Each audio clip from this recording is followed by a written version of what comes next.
Students आम आज अनुपात गणित टे जाना किसी टंका को ए बी सी डी मध्य यथाक्रमे 3:2:4:5 अनुपात रे बांटू सी राग को 160 टंका मिलता तेबे ए और डी मिसी केते टंका हेबो।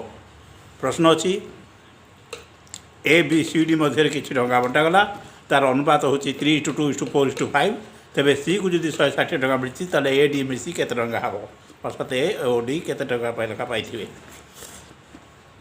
प्रश्न अनुसार मनकर मोट टंकार गोटे भाग एक्स धरनी आसले ए जो 3x B 2x C 4x और डी 5x सी रो 4x इजिकल टू 160 टंका। प्रश्न अच्छी प्रश्न दत्त अच्छी जना अच्छी x is equal to 460/4 4x is equal to 160 x is equal to 160/4 is equal to 40 अर्थात ए रो 3x बा 3x is equal to 40 × 3 is equal to 120 और डी रो 5x is equal to 40 × 5 is equal to 200।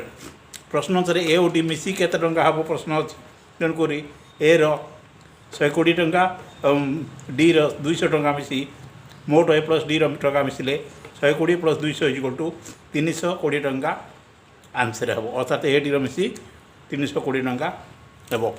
धन्यवाद।